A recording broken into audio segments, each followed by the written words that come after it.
and welcome to another podcast episode for the Institute of Chartered Secretaries and Administrators of Nigeria, ICSAN. Today I have a very special guest with me, is the Commissioner of Finance for Akwa Ibom State, Dr. Linus Nkan, FCA. You're welcome, sir. Thank you. It's been a pleasure to have met you for your contributions so far, and I can see you're a very enthusiastic governance professional yourself. Thank you. So I want to ask, ICSAN being a governance institution, what role do you think governance play in economic development generally? You mean the role of government in Governance, good governance, good government. Yes, in economic development. Good. That's good. Right?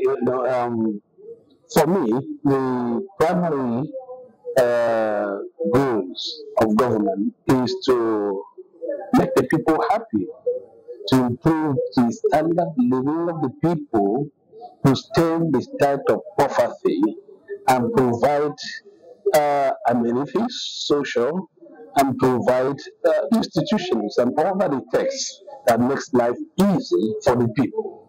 That's what good governance is all about. And good governance also entails accountability, because for me, government hold in trust the resources that belongs to the people.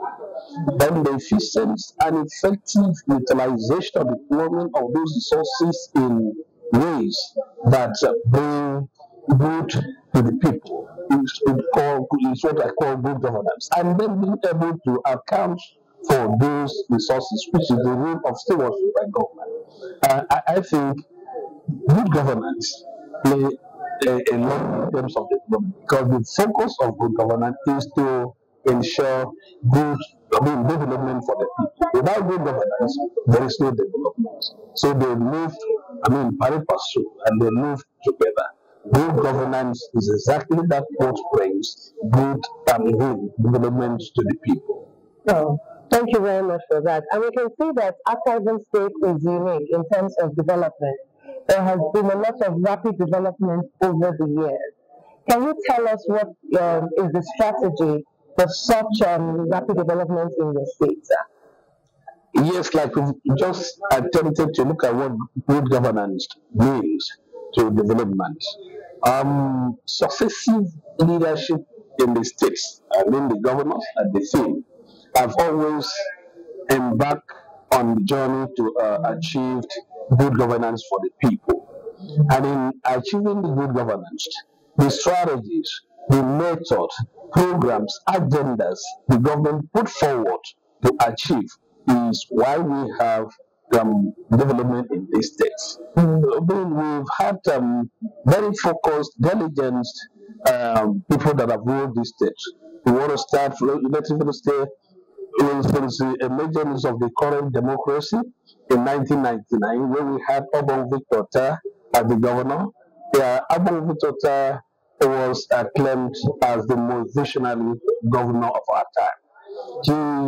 As an architect also, he was able to design the development frameworks for our states that successive government has been following up on that. Critical areas of development, such as education, power. In Akwa Ibom State, we have Ibom IPP, which is an Ibom Power Generating Company, because we really know that importance of power and energy in accelerating development cannot be emphasized. That was why a governor like Obong ensured that he has established independent power generation for Akwa Ibom State. That was to ensure, because when you have power, you can accelerate development from all sectors. You can generate development of small, medium-scale businesses and steam up the economic activities in the state. After him was Obong Godswill Apabio, the present Senate President of Nigeria. When he came, he said he was fighting development with all in his power, with all his soul, with all within him. And he embarked on a lot of infrastructural development, because he also realized that for development to really have a good place, we must have good network that people can traverse, through the wood and rank of the state to everywhere and do businesses or whatever people want to do. So he started infrastructural renaissance in our states. Under him, we witnessed a lot of good constructions everywhere. Stadium, some recreational activities that also very important to the human development. Education, he was the one that started free and compulsory education for primary and secondary school because he realized that at this level of education, every citizen of Akwa Ibom State need to be exposed to education, should be educated, and he made it very free. This was some of the effort that government undertook to ensure that there is development in Akwa Ibom State, and many other things that also do to enhance human capacity development and economic development.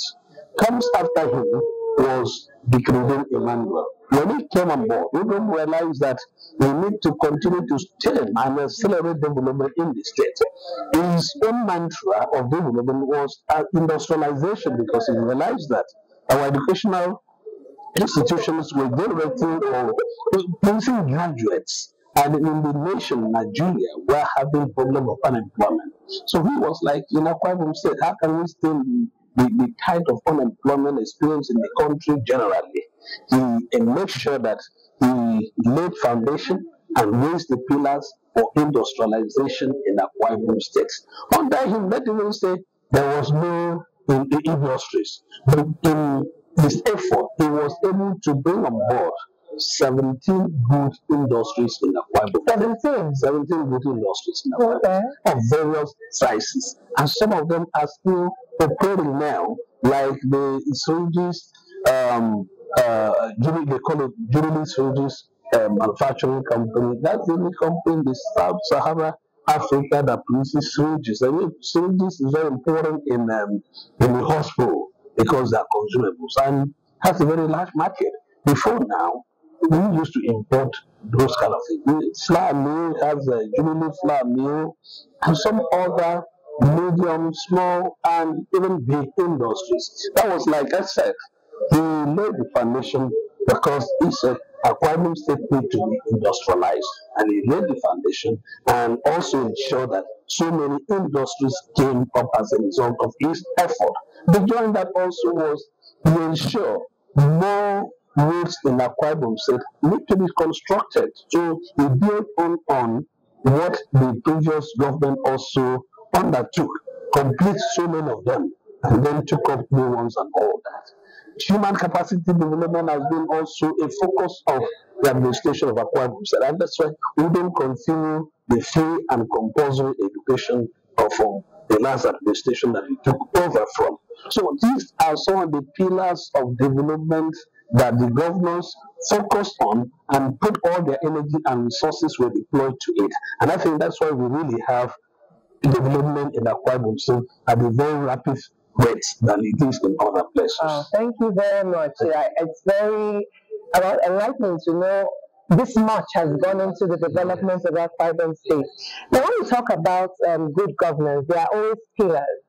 We talk about integrity, we talk about honesty, we talk about fairness, we talk about accountability, and things like that. Of these normal pillars of corporate governance, which ones do you think, or do all of them apply in the running of the Akwa Ibom State public service?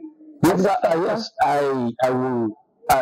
will say in affirmation that we apply these pillars of good governance in running the administration of Akwa Ibom State.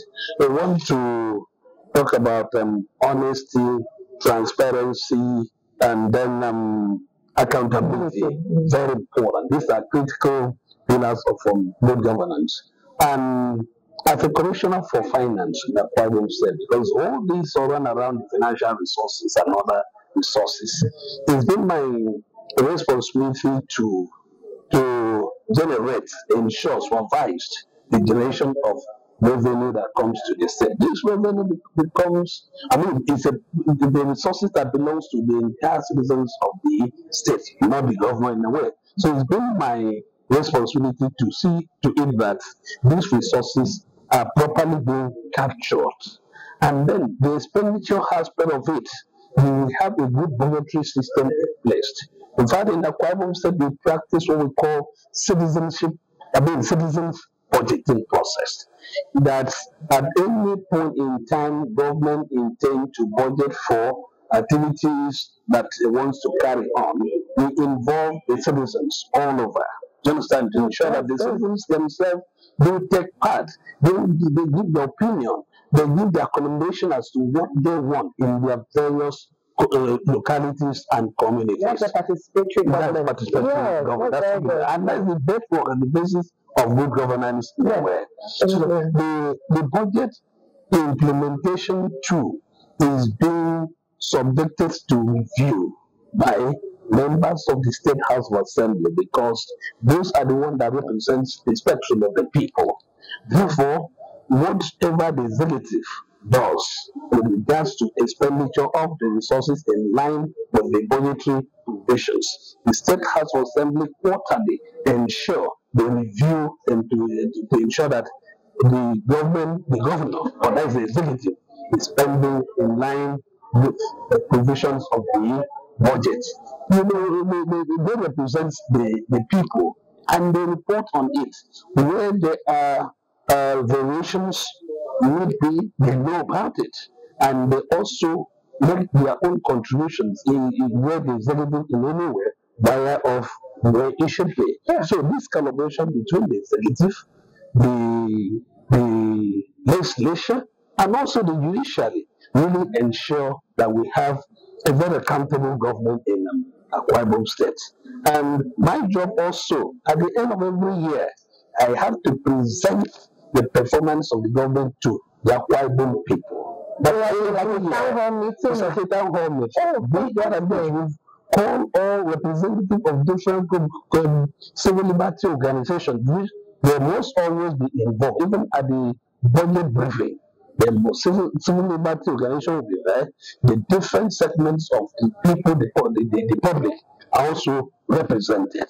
So at the end of every year, after the government must have received all our revenue and spent, then we will now account for it.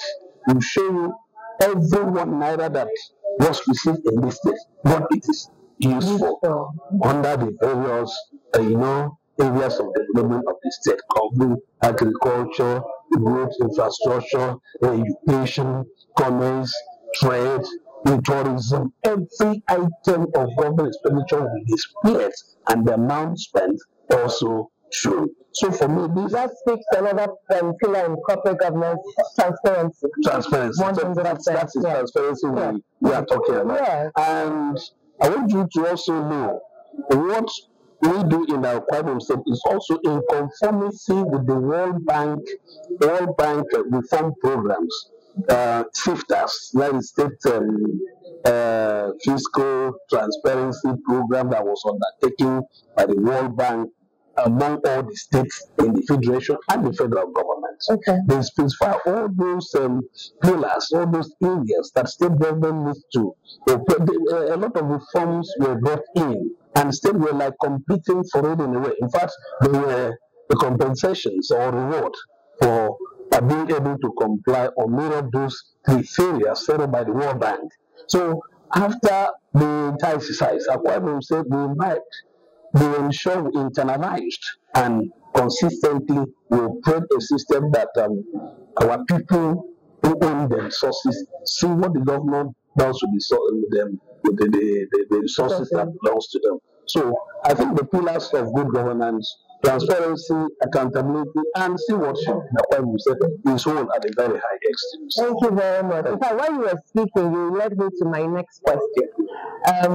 Should I say congratulations for your appointment as commissioner? But since your appointment, what do you hope to achieve during your term? Well, I've not just been appointed. I served Governor Udum Emmanuel administration for 8 years as Commissioner of Finance. Part of it was Commissioner of Accountant General of the state. Okay. And currently I'm still serving the present government away. I think my work basically has been to attain the high level of good governance in our state. My contribution. I've always been the anchor persons to pioneer the reform the informed practice in the public financial management of our states. So my job centers around generation of revenue for government.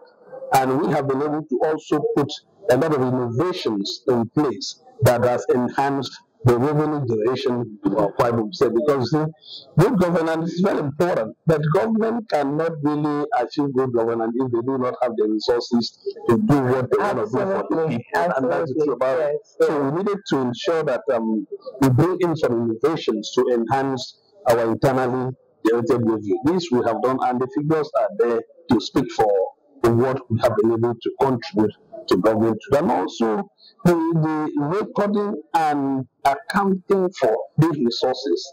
Under my watch, we have been able to ensure that we comply with the best practices, the best standards with regards to accounting, reporting on the financial transactions of government. These have taken, these are like my principle for pursuit as the one in charge of financial matters in the state. We make sure that we don't miss accounting for whatever comes in and all that. We have brought in a whole lot of innovations in the government. We have a very robust, I brought in a very robust payroll system in my state that has been able to sift out ghost workers and people, who are not supposed to be in the payroll of government, because that has always been a major problem where people double payments, those workers. Yeah. So we've been able to put a system in place that we do not have much of that problem in our payroll system. And also ensure Akwa Ibom State is one of the states that civil servants and pensioners receive their salary before the end of the month. Before the end of the month. And you know what this means? It enables them to plan, you understand, with their salary or whatever their earnings are. Do you understand? Yeah. Unlike when the situation before we came in, sometimes 3 months into the new months, they've not received salaries or whatever the entitlement for the previous. We make sure that before every month's end, all the workers in the Akwa Ibom received their salaries and pension, and then they are entitled to also make them to live good life and plan for their earnings. So these are some of the things that we've been able to do and ensure that Akwa Ibom State, when we talk about good governance, we are on top of it. Thank you very much. Congratulations. You've done pretty well, and I think your work speaks for itself. Thank you so much. We talk about public-private partnership. What is your view about this? Do you think it's something that the government needs to explore? And if you do, what role do you think the public sector will play, and what role do you think the private sector should play? Thank you so much. Like during our discussion time, I did mention that PPP is the way to go if we have to achieve sustainable development in Nigeria, in our states, and our local government. I did also mention, I underscore this, on the fact that today government at all levels is suffering from paucity of funds, and that is just the truth. Before my entrance into government, when you say government does not have money, I don't understand what that means. Because government owns money. The government can produce money, can print money. Yeah. But that's not it. That's not it. How government generates revenue is another topic of its own. But the truth of the matter is that governments of this country, states, local government, do not have enough revenue. That's the truth. And we all know why. You see, we are import-dependent nations. We are import-dependent nations. We do not export a lot. We do not produce enough for even our consumption and then for export. Our inability to export will reduce our ability to earn revenue. And that's just the truth about it. So, for government to be able to satisfy the people by rendering services to them to improve their well-being, reduce hunger and starvation in this country, certainly government need to embark on a lot of development programs and projects These require a lot of money. Retention of government, the regulations of government will be contained in this, policy. This is what the private sector will use. Jonathan, this one would attract the private sector to partner with the public sector. And also, there must be a legal framework in place that spell out how legal framework institutionalized the PPP practice in the states, so that PPP practice would uplift who is in government, or who is the president, or who is the governor. Are you with me? Yes. Like I did mention, government has 4 years, but some projects are long-term projects. Most developmental projects takes minimum of 5 years and above, and that's the truth about it. If they are embarking on real development projects. Now, the situation we have in this country politically. If a new government comes, maybe a new governor comes, a new president comes, what does it do? He jettisons the program of the project of the former one because they want to do their own. Yeah. So this lack of continuation has been a bane of development in Nigeria and our state. Now, if we have a legal framework that really institutionalizes the PPP operations, we will see that PPP, that is the marriage between the private and the public sector will continue irrespective of who comes with the government. Yeah. That's why those kind of framework, those kind of institutions, is put in place. I think that's what government really need to do, because the risk will always be there. But the private sector will not come in where those fears, where those risks are not mitigated through some framework that can lead whoever is the governor or the president. So putting those policies, legal framework, and this are what we need, the government needs to do. You understand? And then the private sector will know.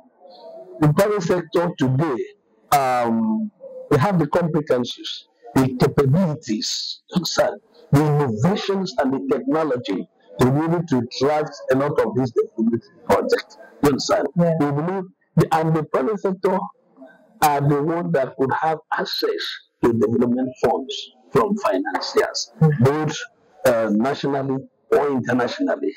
You understand? Yeah. Those are the ones that have access to funds to embark on the project. So we encourage them to, if the government should do their own bit of putting these firewalls, around the PPP operations, then the private sector needs to also be bullish to take on projects and programs with the government.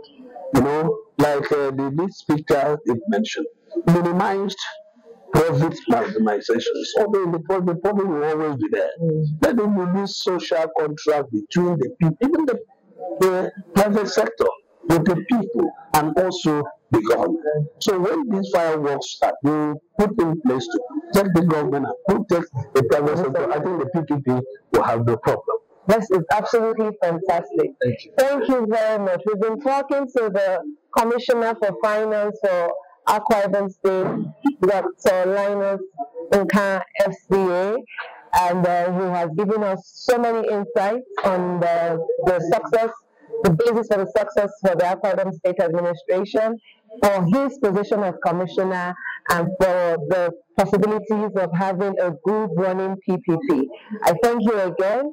My name is Nkechi Onyenso. I am FCIS. I am the chairman of the Publicity and Advocacy Committee of the Institute of Chartered Secretaries and Administrators of Nigeria. And we thank you for being part of our second episode for the Institute's podcast. Thank you. Thank you so much. Thank you for honoring us.